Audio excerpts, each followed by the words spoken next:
kažu mi da pričam čudno, u govoru seckam reči, na slogove da ih delim, neće niko da me spreči. Sve što robot reći želi, na slogove on podeli. Usta jednom kad otvorim, čitav slog tad izgovorim. Deco, ja sam robot Rob i naučit ću vas kako da podelite reči na slogove. Mi roboti to najbolje znamo da uradimo. Naš precizno uređen jezik na slogove je jasno podeljen.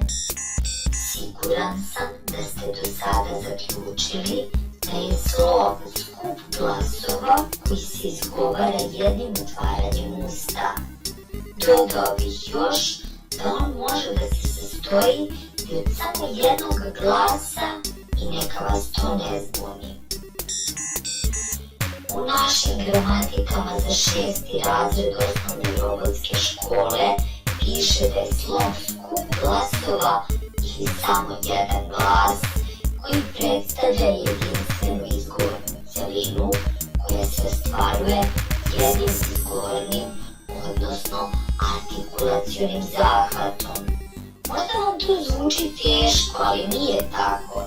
Jedan artikulacioni zahvat stvari je jedno otvaranje usta, da pojednostavim.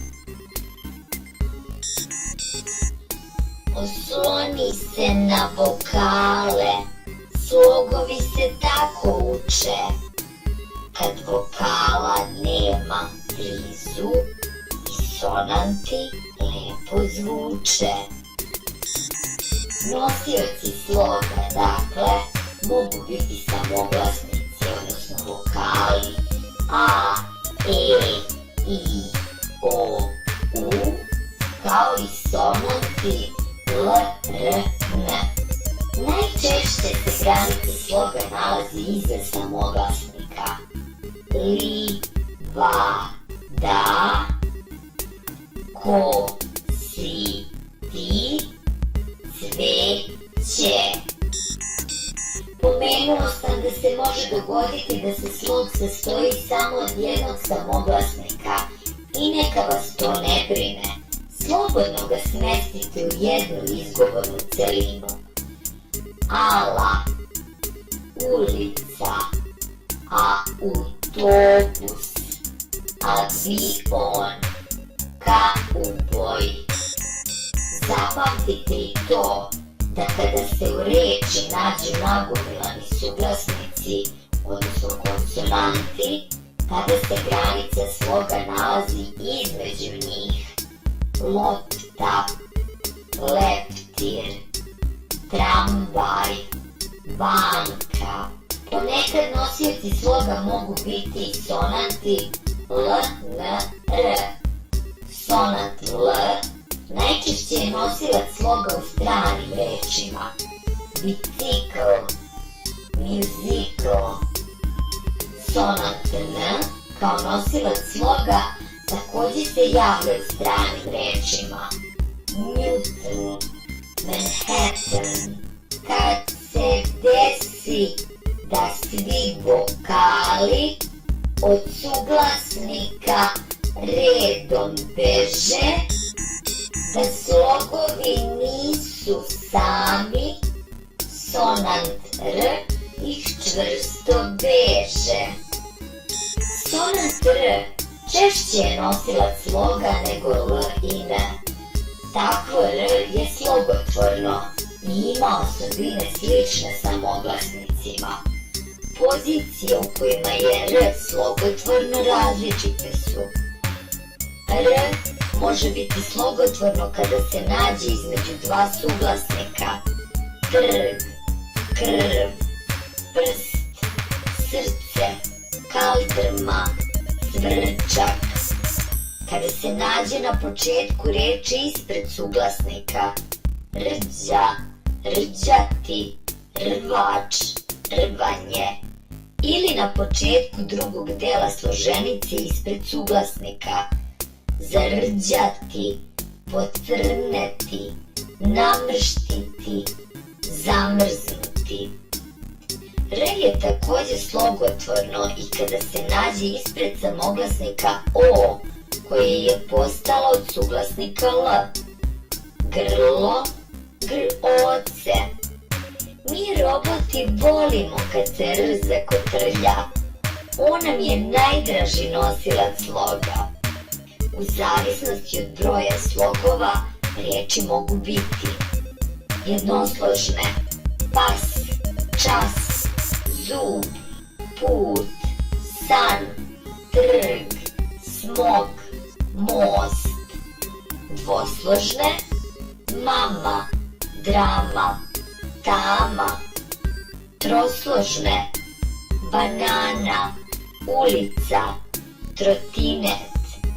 Četvorosložne: pripovetka, apoteka, premijera.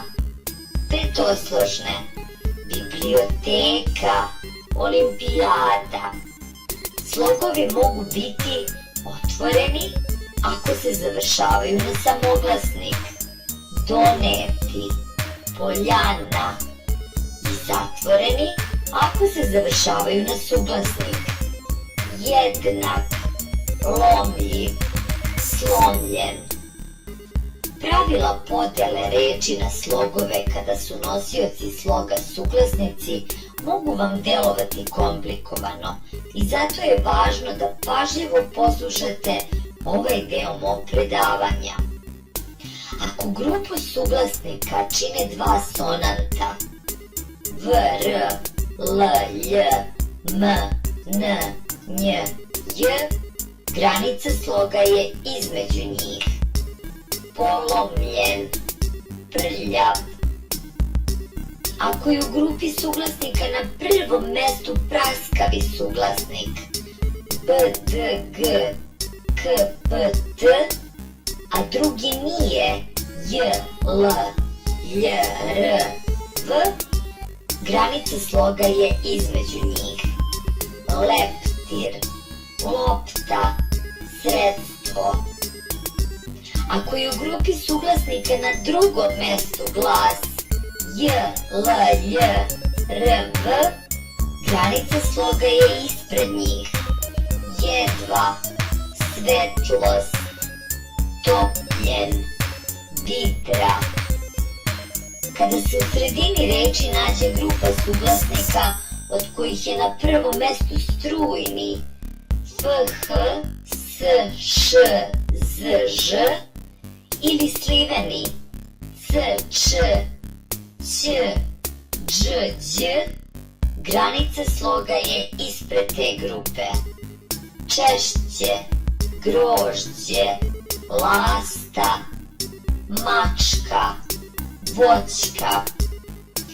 Za kraj bih vam rekao da granica sloga može biti fonetska, ona nastaje usled fonetskih osobina glasa. Oduzimati, razmisliti. I semantička ili psihološka, kada osjećamo da je nešto prefiks. Oduzimati, razmisliti. U robotskom jeziku prednost se daje semantičkoj granici sloga. Otvarajte jasno usta i slogove sve prebrojite, sva pravila proučite, ocene se tad ne bojte. Pozdrav, deco!